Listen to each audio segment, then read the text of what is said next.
To begin our tale is to begin in fire.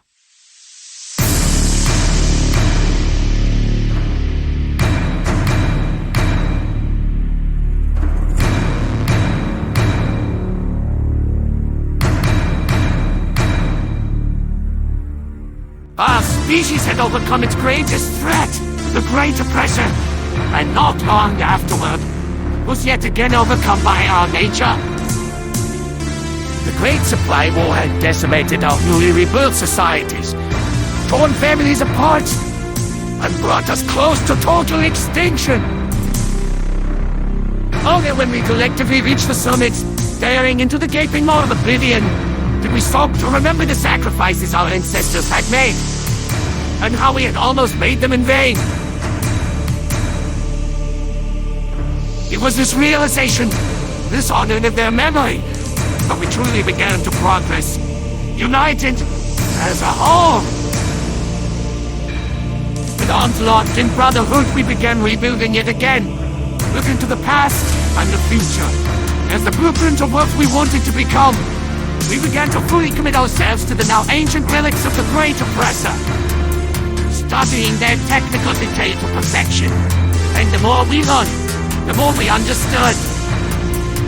The sciences of the technological miracles, once thought to be magic by even our recent forefathers, was now at our fingertips. We healed our world, collecting resources from the rest of our celestial neighbors, each mission returning fractions of our original splendor to us. And when our world was remade, a paradise in its own right, we began to look outward at the great vastness of outer space, knowing that threats of great scale, such as the Great Oppressor, could exist. We made it our new mission to spread our influence, and make certain that we would not be so easily defeated next time. And so, with a triumphant push, we rebuilt the Great Titans, ruins left over from the antediluvian Lambda War, silent memorials to the might of the Oppressor, and redeemed them as our firstborn god. Gathering our most vigilant and hardy members of our society, we began to colonize our neighbors. Mars, Venus, Mercury, and the moons of Jupiter were soon brought into the fold.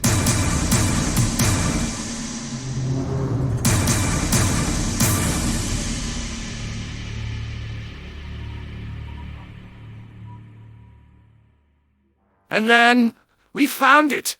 An unassuming mine in South America, as the region was once called, was suddenly thrust into the eye of the public, after a minor unearthed an artifact of alien design.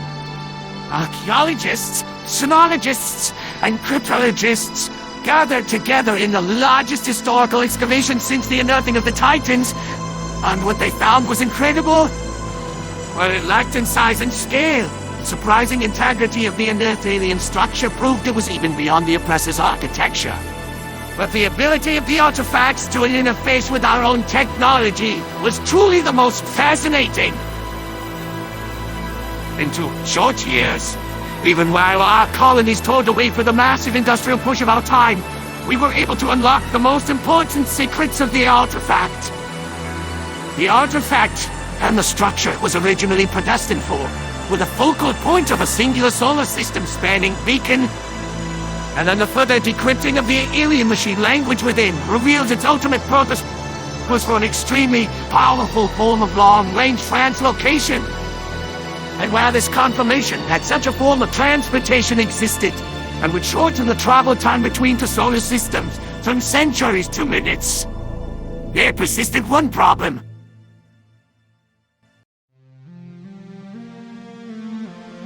The soul artifact was not powerful enough in its own right to process the Newtonian calculations necessary to sustain the portal's energy and its consistent strength, and that 3 more were needed.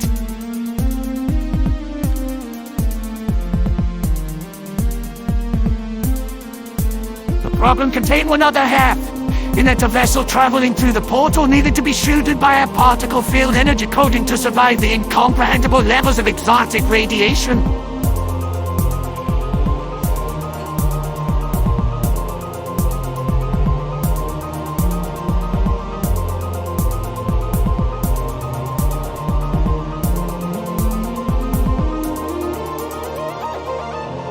And when all hope of progressing even further waned, one man stepped forth, Dr. Isaac Milhouse, and he had the idea necessary to solve the second problem.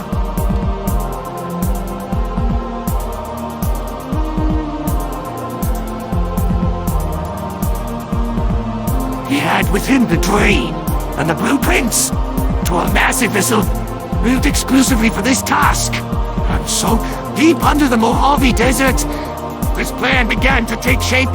NASA was reborn.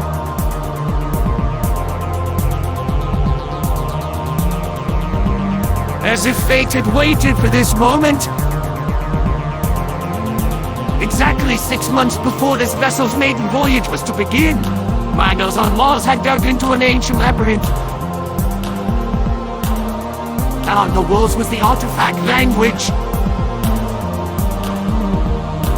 Acting with haste, the crew of this vessel was selected from the strongest and smartest and most daring members of science we could offer. And the vessel was christened the Beyond.